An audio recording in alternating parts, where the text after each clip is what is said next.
Hello, I'm Jim Burnett of NASA's Lewis Research Center in Cleveland, Ohio. During this 9th program of our History of Space Travel series, we'll see the film Debrief Apollo 8. It shows us man's first orbit around the moon. The film was released in 1969.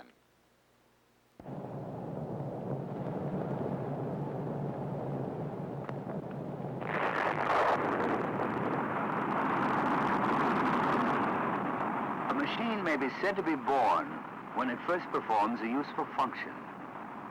This then is the birth of a machine and the beginning of an achievement. 363 feet tall, weighing just under 6.25 million pounds.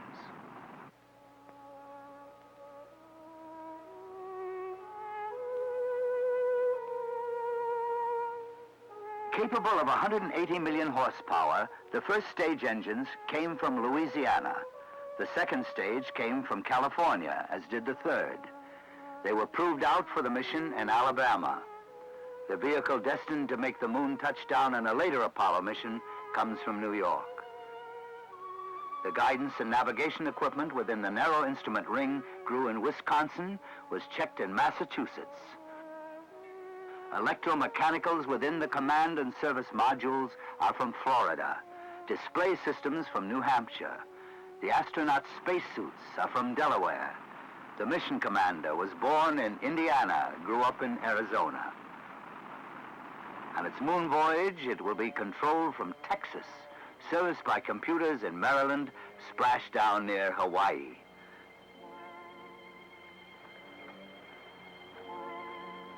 The giant crawler on which it rides was made in Ohio. The genius and sweat of literally the entire nation ride the mission.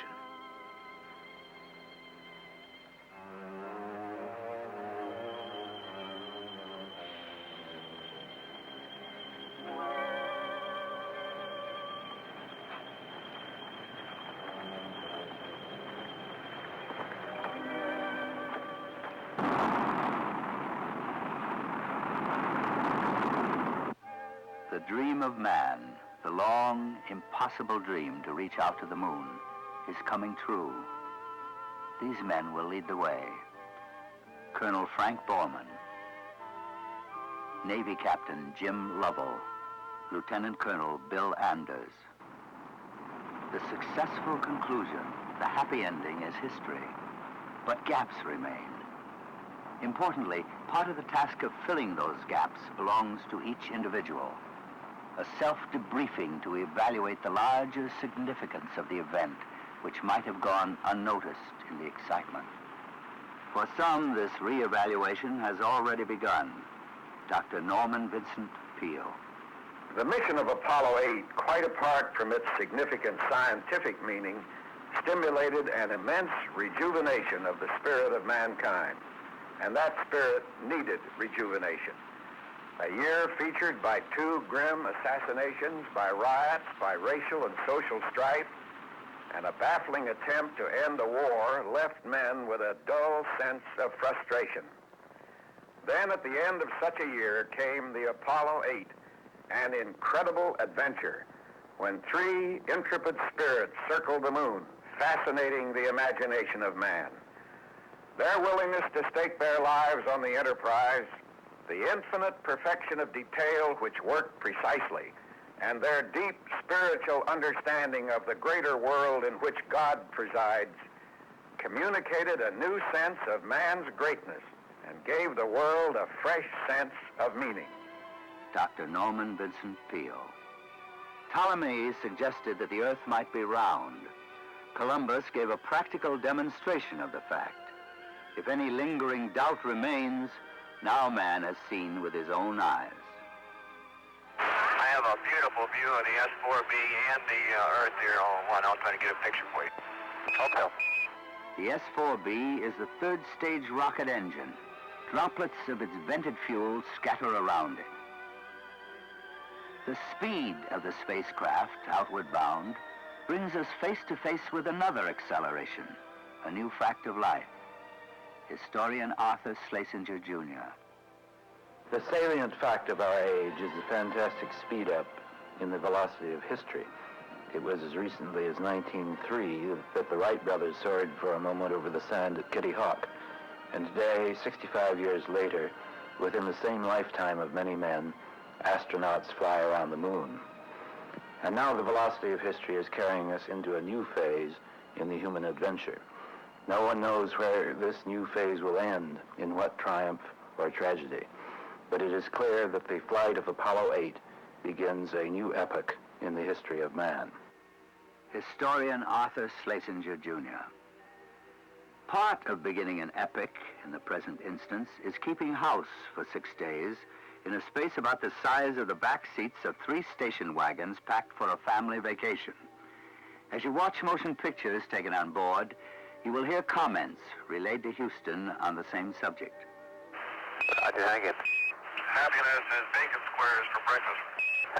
If you don't eat them, I'll bring them back. We'll polish them off here. Okay, Houston, Apollo 8, I stand corrected. Willie only had 1 Bearsine. He didn't tell me about it. He snuck it.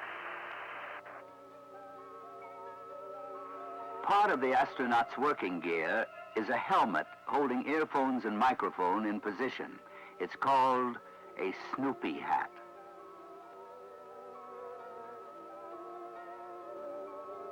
Yeah, you're looking pretty small down there now, Houston.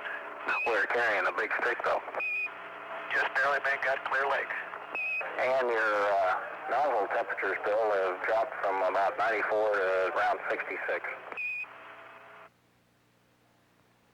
This is Mission Control. It stands as the first rank of the unnumbered and innumerable Apollo team. Flight controllers man the consoles. They watch a continuing readout of every system in the capsule, 3 shifts around the clock. All flight controllers speak to the astronauts through one voice, the capsule communicator of each shift. He is an astronaut himself, best suited to sense the needs, the stresses, the preoccupations, the environment of the men so far away. The line of communications is spread round the world. Land bases must be supplemented by ships carrying the special equipment needed to keep the channels open. Aircraft become flying transmitters and receivers.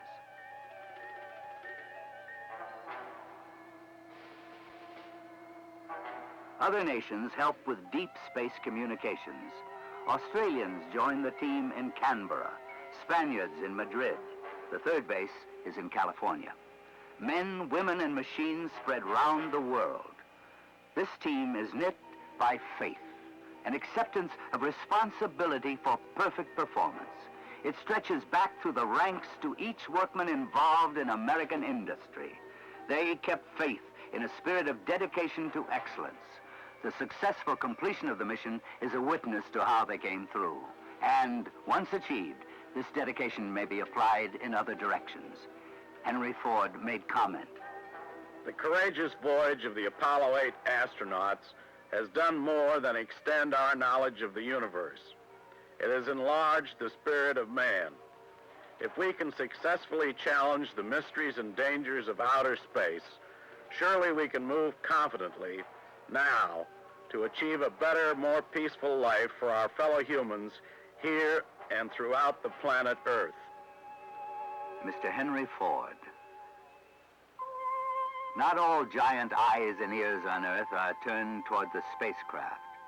The sensing machines of the Space Particle Alert Network face the sun.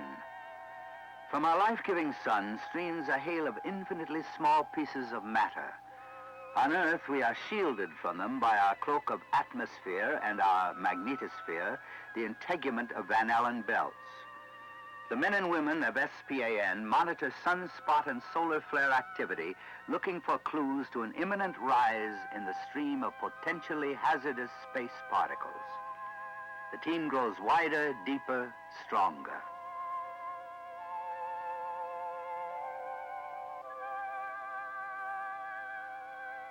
History repeats itself in paraphrase. This is the shot seen round the world. This is the first shot of Earth, live on television.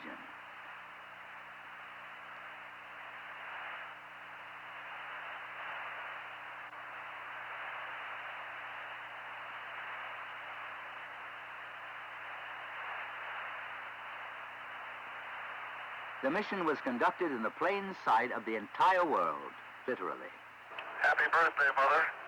Back in 1961, when Apollo goals were first set, President Kennedy said, "Whatever mankind must undertake, all men must freely share." Apollo 8 remained true to that pledge. On television, it gave us a new look at the moon and a new look at ourselves. This is Thomas J. Watson, Jr. 10 years ago, it seemed probable that Russia would make this flight before us and would make a moon landing first as well. With the Apollo 8 flight, it becomes obvious that we have moved into the lead. We can be thankful that the United States has shown the world once again that it can accomplish any tasks it decides upon. Thomas J. Watson, Jr., chairman of the board of IBM. Direct from the deep space tracking antenna in Madrid, these pictures were passed along to the Eurovision network, to London, Paris, Rome, West Germany, Scandinavia. They were seen in Warsaw, Prague, in Moscow. Citizen of the world, winner of the Nobel Prize for Peace, Dr. Ralph Bunche.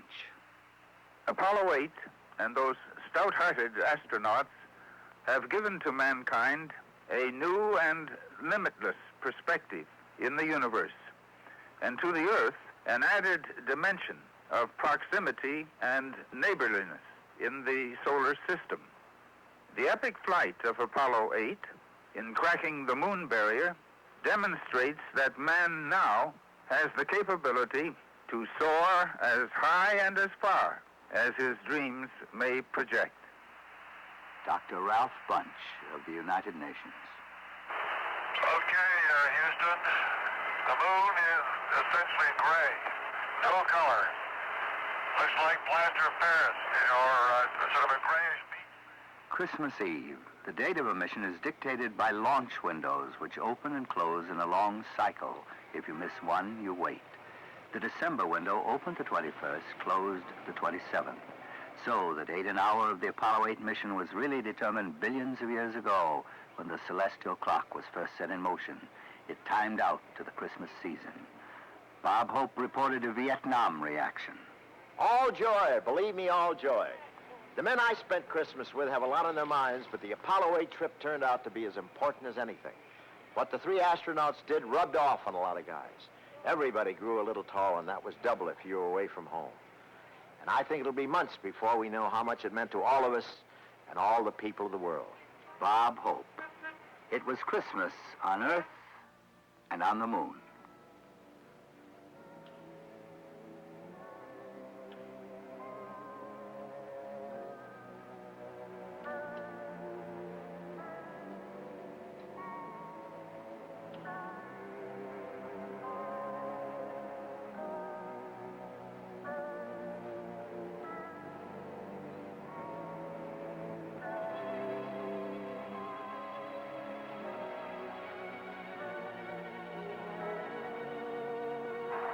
The moon is a different thing to each one of us.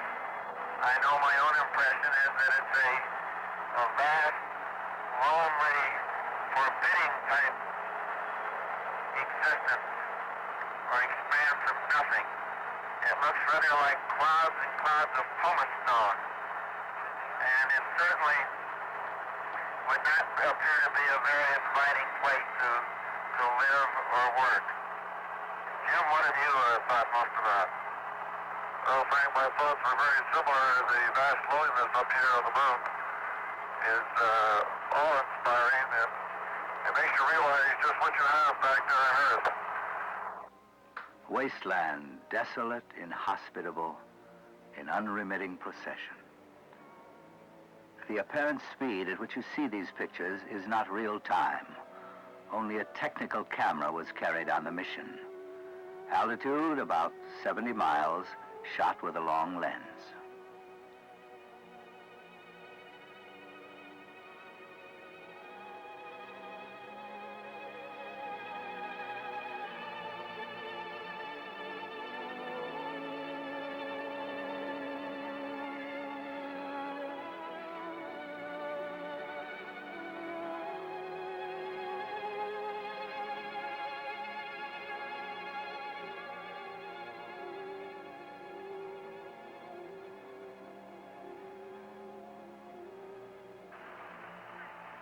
Frank, I think I can say without contradiction that there's been a mighty long dry spell up here. I guess you can say anything you like without contradiction.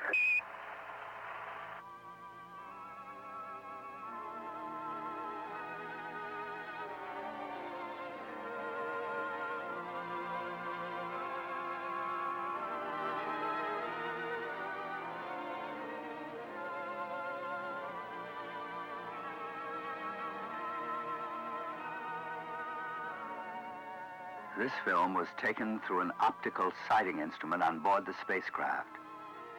Two separate images converge on the single eyepiece. It was intended only for space navigation. Navigation in space requires 3 dimensions instead of 2. Scientific sextant observations made on Apollo 8 were a practical, potentially vital gathering of scientific data. Taking the longer view of the scientific value of the mission, comment was made by Dr. Leo Goldberg, astronomer. I believe the Apollo 8 mission will ultimately prove to be of enormous scientific importance as a vital step that had to be taken before men actually land on the moon. Once they do, the exploration of the moon is bound to give us crucial information on how the moon and other bodies in the solar system were formed. Furthermore, the mission proved that we now have the capability to move large and complicated scientific equipment around in space and to deploy it almost anywhere we wish to in the space between the Earth and the moon. I find this to be a very thrilling prospect indeed. But no matter what happens in the future, the voyage of Apollo 8 will be looked back upon as the mission that proved we could really operate in space on a large scale. Astronomer Leo Goldberg of Harvard University.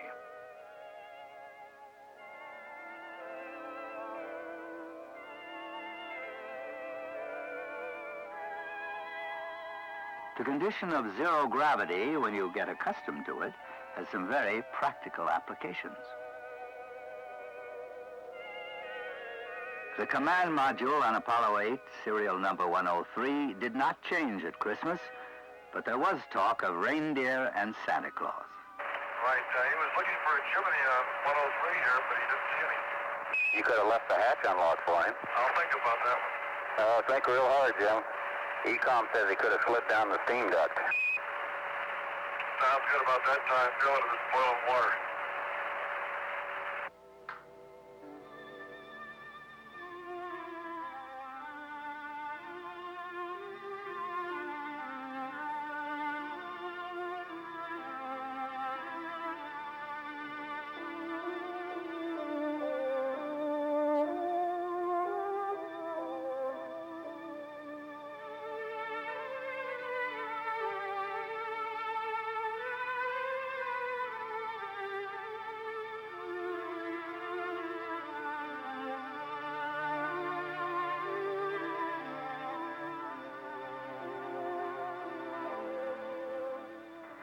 In the beginning, God created the heaven and the earth.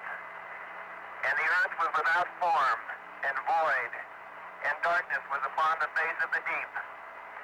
And the Spirit of God moved upon the face of the waters.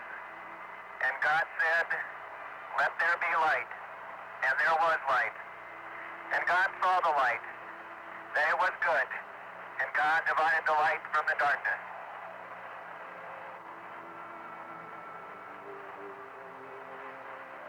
And God called the light day, and the darkness he called night, and the evening and the morning were the first day. And God said, "Let there be a firmament in the midst of the waters, and let it divide the waters from the waters." And God made the firmament, and divided the waters which were under the firmament from the waters which were above the firmament. And it was so. And God called the firmament heaven, and the evening and the morning were the second day.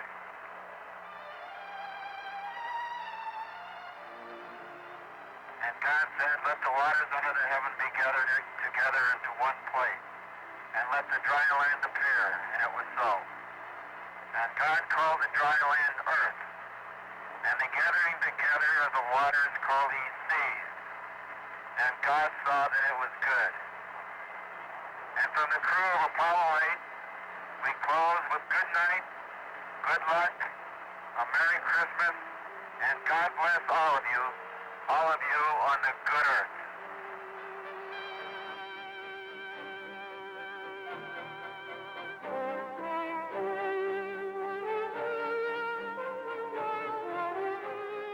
Isaac Asimov is a professor of biochemistry and a prolific writer of science fiction. For many years, he's been thinking in terms of an Earth to Moon to Earth trip. Asimov has a special point of view. The feat of Apollo 8 is of peculiar interest to myself because it places me in the unaccustomed position of being over-conservative. In 1939, I wrote a story describing, in essence, this flight. I placed it in 1973. I suppose if someone had asked me then, do you really suppose people will fly around the moon and back to Earth by 1973? I would have answered, not really, but it makes a good story. Well, they did it in 1968, and I am more happy than I can say. Isaac Asimov stands with one foot in the world of science and one foot in fantasy to take a fictional look at the future, and underestimates. With both feet in the practical world that now includes outer space, a comment from the returning space capsule during a TV transmission starts us off in another direction. We have you about 180,000. Looking at yourself. All right, you're looking at yourselves as seen from 180,000 miles out in space. Mike, what I keep imagining is if I'm some lonely traveler from another planet, what I think about the Earth from this altitude, whether I think it'd be inhabited or not. Friday, December the 27th. Re-entry, splashdown, acquisition, recovery. The last 15 minutes of the flight began at a speed of almost 25,000 miles an hour. Then, only 5 miles from the appointed rendezvous in the Pacific, it ended, speed 0. If a machine may be said to be born when it performs a useful function, perhaps it is said to die when that function is fulfilled. And having died, it will be enshrined next to its still young ancestors, the aircraft of Orville and Wilbur Wright, Lindbergh's Spirit of St. Louis. But this is not an end, far from it. It is part of a much longer plan.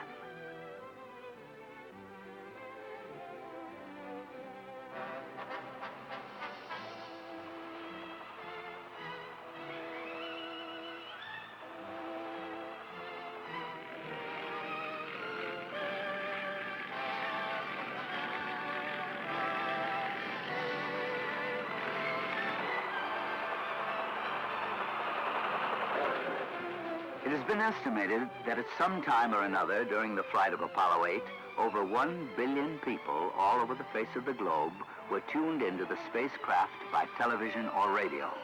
The experience was most widely shared.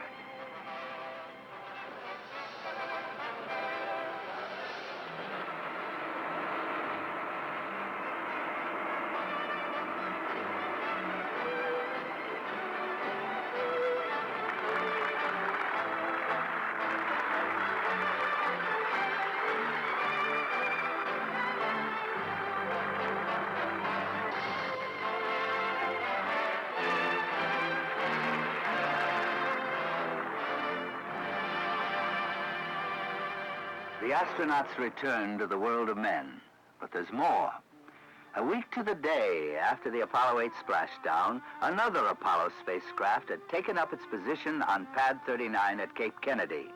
The countdowns by calendar and clock have begun to bring it to the same moment at which we first saw this Apollo 8 the night before it was born. As launch windows open and close, the next missions move forward.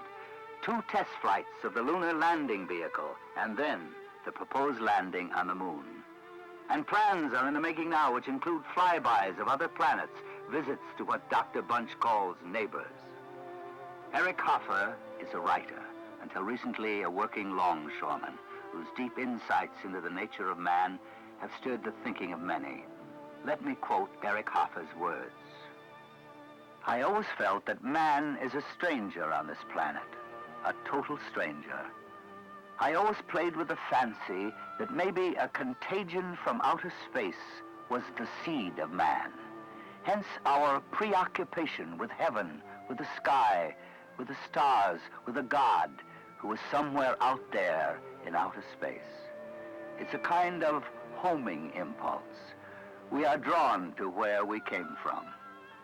And I'm just tickled to death that this thing is being done by squares, you know, by average Americans, not by these pretentious intellectuals, because this is the great genius of the average Americans. They take something momentous and make an unmomentous thing out of it. And by the time they are through with it, traveling into space and to the distant stars will become routine. This is why America is an ambiguity in the world, because we make it so that there are no exceptional persons required to do anything.